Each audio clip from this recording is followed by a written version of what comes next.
Hello everyone, जैसा कि मैंने अपने लास्ट लेक्चर में बताया था कि हम स्टार्ट करेंगे एथिक्स का डिस्कशन, एथिक्स के understanding of ethics paper for question answer की फॉर्मेट में, both for the theory part and the case study part. आज मैंने क्वेश्चन एक्चुअली चूज किया है CSE 2019 का। ये क्वेश्चन आया था थ्योरी पार्ट में, आप क्वेश्चन देख सकते हैं। क्वेश्चन है ये, question is non performance of duty by a public servant is a form of corruption. Do you agree with this view? Justify your answer. ये 10 मार्कर क्वेश्चन है 2019 पेपर में। 150 वर्ड्स में लिखना है और 150 वर्ड्स से भी इंपॉर्टेंट है कि 2 पेज पे लिखना है। तो मोर और लेस अगर पैराग्राफ फॉर्म में बात करें तो 5 पैराग्राफ हमें इस आंसर में लिखने हैं। 5 जैसा इसने पूछा है, रीजन जस्टिफाई योर आंसर।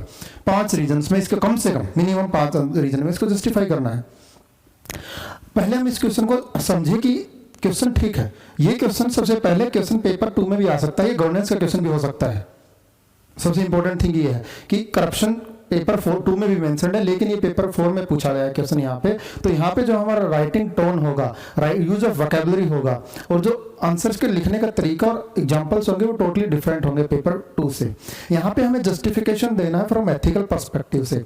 जैसे कि एक तरह से डायलेमा को इसमें फाइंड आउट करना है, सबसे पहले उस डायलेमा को ब्रेक करना है। जैसे सबसे पहले इसमें क्या है, non performance of duty by a public servant is a form of corruption.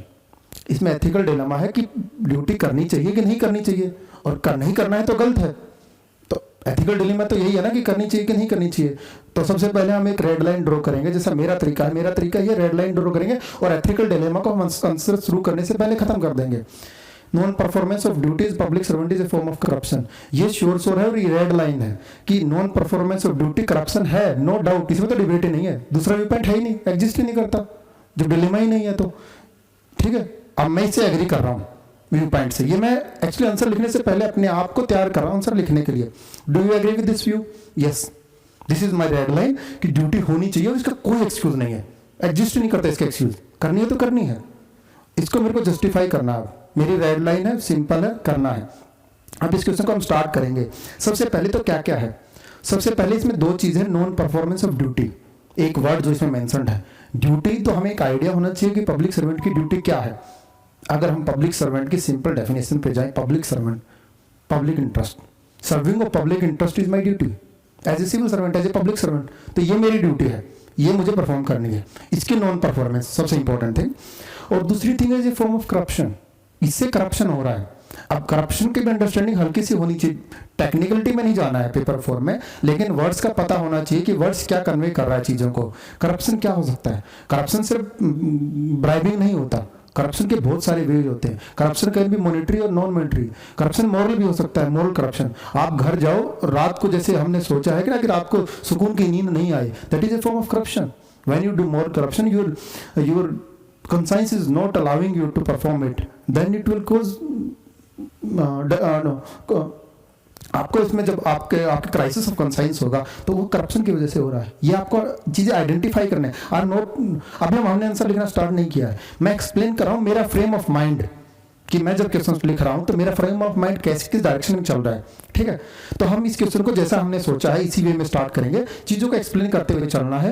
Non performance of duty, अगर मैं इसके इंट्रोडक्शन में स्टार्ट करूं सबसे पहले, तो हम इसी से बता देंगे कि सबसे पहले उसने मेंशन किया है कि पब्लिक सर्वेंट है। तो पब्लिक सर्वेंट के हम इंट्रोडक्शन में सिंपल चीज लिख सकते हैं कि पब्लिक सर्वेंट कौन है।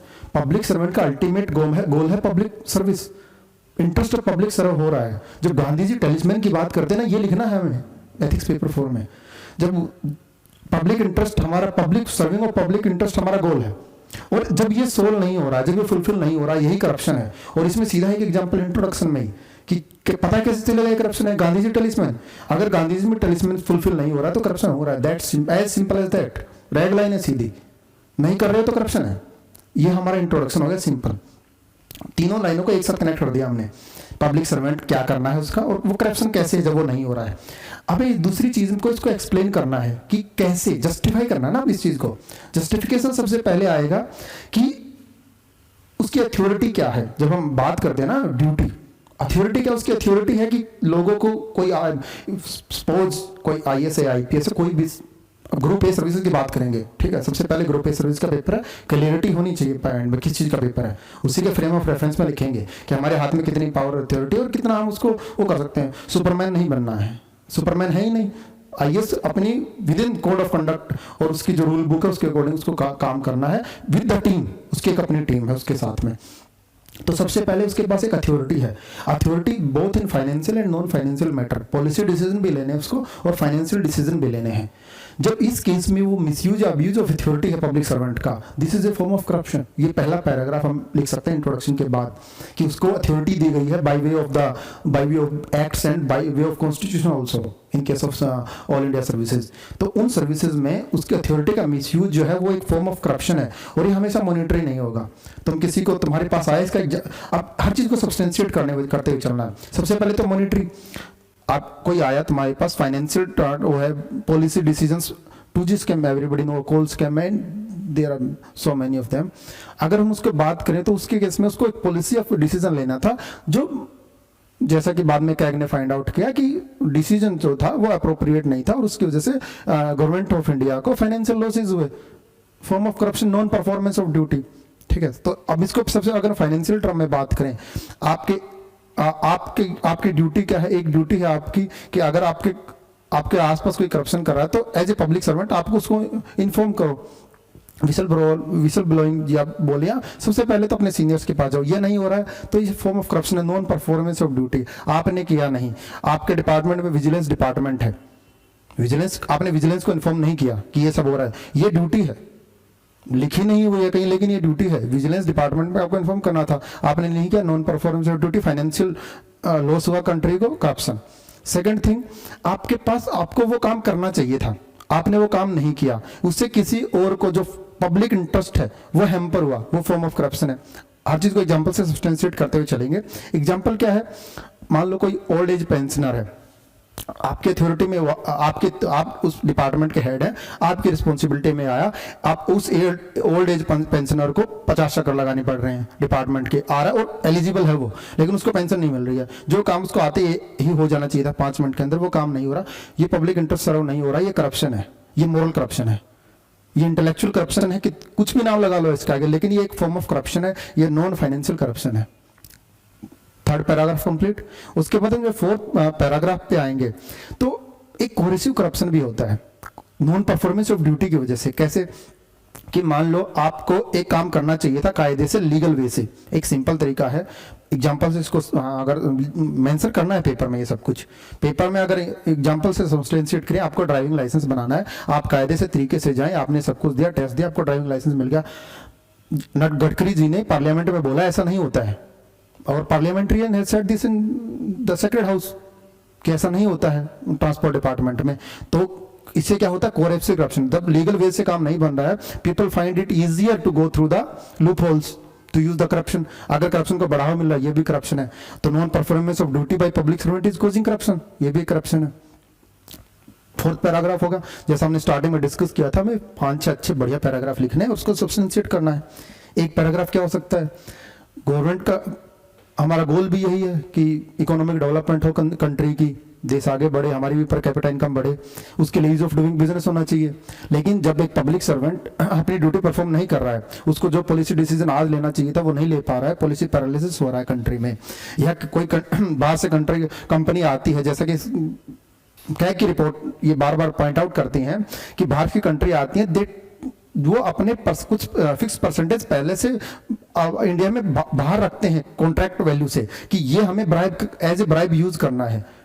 तभी तो इतने सारे ब्राइब के केस पकड़े जाते हैं इंडिया में, क्योंकि बाहर उनको दिखाना पड़ता है कि हमने ये पैसा इन्वेस्ट किया है, चाहे किसी bribe is a form of investment for them, for not for India. India में तो वो अच्छा नहीं हो रहा, ब्राइब की वजह से लॉस हो रहा है, तो ये फॉर्म ऑफ करप्शन है, जिसे इससे देश को इकोनॉमिकली लॉसेज हो रहे हैं, ये भी एक तरह का करप्शन है। अब हमने क्वेश्चन को ओपन किया था, सबसे पहले पब्लिक सर्वेंट के काम क्या हैं और उसके काम ना करने की वजह से करप्शन कैसे हो रहा है, हमने उसको सब्सटेंशिएट कर दिया डिफरेंट आर्ग्यूमेंट्स देके। ठीक है, अब इसको हमें एक क्लोजिंग आर्ग्यूमेंट के साथ क्लोज करना है। तो मेरे जो सबसे दिल के क्लोज है, स्वामी विवेकानंद जी ने बोला है, service to mankind to his service to the God, और वो तो उसने आम आदमी के लिए बोला है। पब्लिक सर्वेंट तो आम आदमी की सेवा करने के लिए है, उसके लिए तो उससे भी बड़ी बात है ये, उसके लिए तो सर्विस टू मैनकाइंड ही सब कुछ है। तो service to mankind, service to citizens अगर सब कुछ है, अगर वो सर्विस टू सिटीजन्स नहीं हो रही है, तो स्वामी विवेकानंद जी को अगर हम इंटरप्रेट करें उस रेफरेंस में पब्लिक सर्वेंट के लिए, तो वो तो बिगेस्ट करप्शन हुआ, उसको तो अलाउड ही नहीं होना चाहिए। इसलिए एथिकल डिलेमा नहीं था, जो मैंने आपको पहले बताया कि रेड लाइन ड्रॉ करनी है। अगर हमें एथिकल डिलेमा है ही नहीं, हमारी रेड लाइन है, तो हमने इसको बहुत इजीली अपने आंसर को सब्सटेंशिएट कर देंगे। अब नॉर्मली मैंने क्या देखा है, हम पेपर 1 2 3 वाला आर्गुमेंट लगा के चलते हैं कि यार दोनों साइड देंगे ना, एक साइड देते हैं कि फॉर्म ऑफ करप्शन है। ये मिस्टेक मैंने अपने फर्स्ट अटेम्प्ट में कमिट की थी, सो मैं इसलिए बता रहा हूँ। और मेरा स्कोर अच्छा नहीं था फर्स्ट अटेम्प्ट में, उसके बाद मेरा स्कोर अच्छा हुआ है सेकंड थर्ड अटेम्प्ट में। तो मैं इसलिए बता रहा हूँ कि हमें लगता है यार दोनों साइड देंगे, एक फॉर्म में करप्शन है, एक फॉर्म में नहीं है।